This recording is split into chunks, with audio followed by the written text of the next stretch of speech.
Hey guys, welcome to our channel and welcome to our 45 vlog.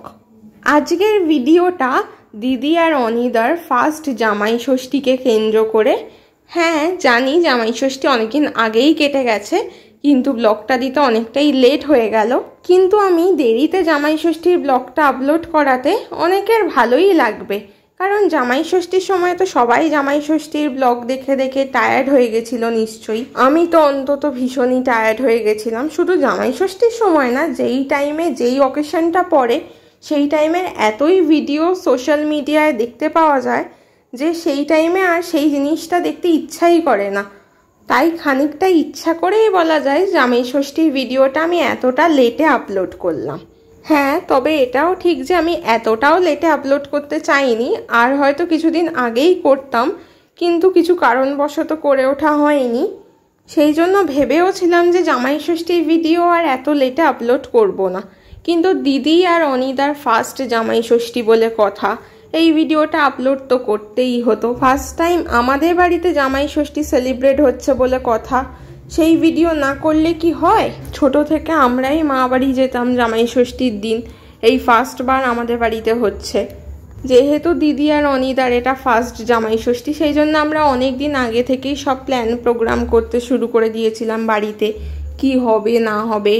সেই জন্য দিদিদেরও আগে আগে বলে দেওয়া হয়েছিল যাতে তাড়াতাড়ি টিকিটটা কেটে নেয় জামাই ষষ্ঠীতে আসার জন্য। তবে জামাই ষষ্ঠীতে আসতে পারবে কি না সেটা শিওর ছিল না প্রথম থেকে, কারণ সবসময় তো প্রত্যেকটা অকেশনে ছুটি পাওয়া সম্ভব না। দূরে থাকলেই একটাই সমস্যা যে সব অকেশন অ্যাটেন্ড করা যায় না।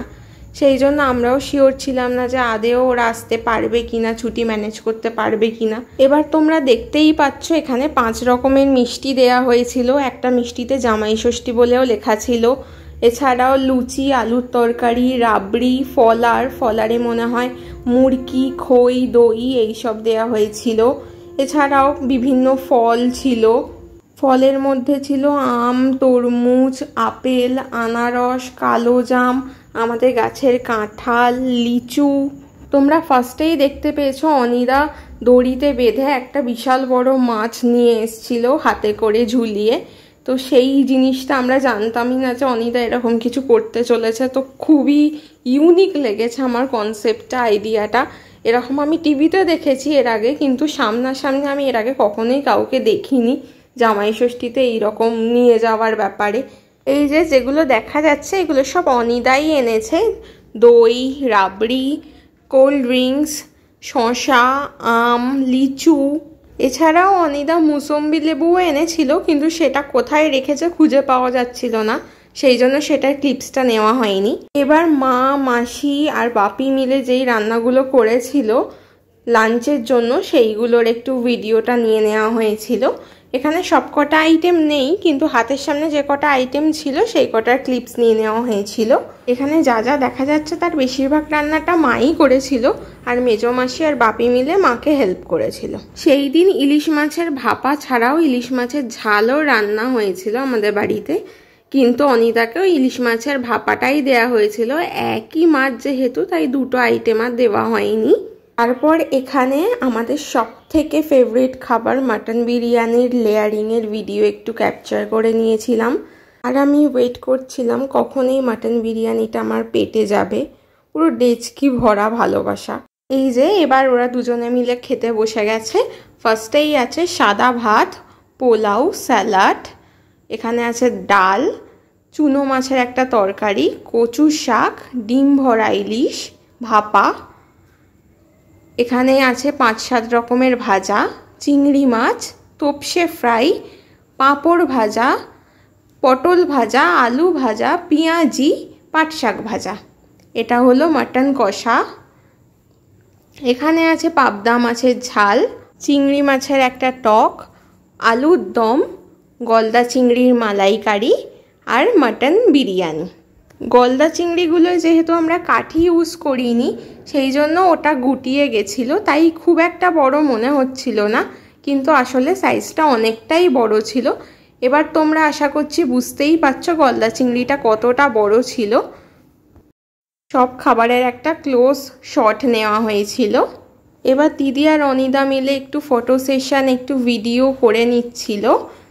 আর দিদি অনিদাকে একটু গলদা চিংড়ি আর একটু পাবদা মাছও খাইয়ে দিচ্ছিল। এখানে যা যা খাবার দেখা যাচ্ছে এগুলো সবই অনিদার জন্যই সাজানো হয়েছিল, কিন্তু অনিদা এত কিছু খেতে পারবে না বলে দিদি আর অনিদা মিলে এই খাবারগুলো খেয়েছিল। এই যে দিদি অনিদাকে পাবদা মাছ খাইয়ে দিল দেখা গেল। আসলে এবারে যেদিন জামাই ষষ্ঠী পড়েছিল সেদিন প্রচণ্ড গরম ছিল, সেই জন্য ওরা দুজনেই সকালে ড্রেস ছেড়ে ফেলেছে, এবার রিল্যাক্সে একটু বসে খাচ্ছে টাচ্ছে। দিদিও সকালে ক্রপ টপ পরেছিল, সেগুলোও ছেড়ে ফেলেছে, বাড়ির ড্রেস পরে নিয়েছে এমনি। জামাই ষষ্ঠীর দিন সন্ধেবেলা আমরা বৃন্দাবাসিনী পুজোর মেলাতেও গেছিলাম, আমাদের এখানেই যেটা হয়ে থাকে প্রত্যেক বছরই।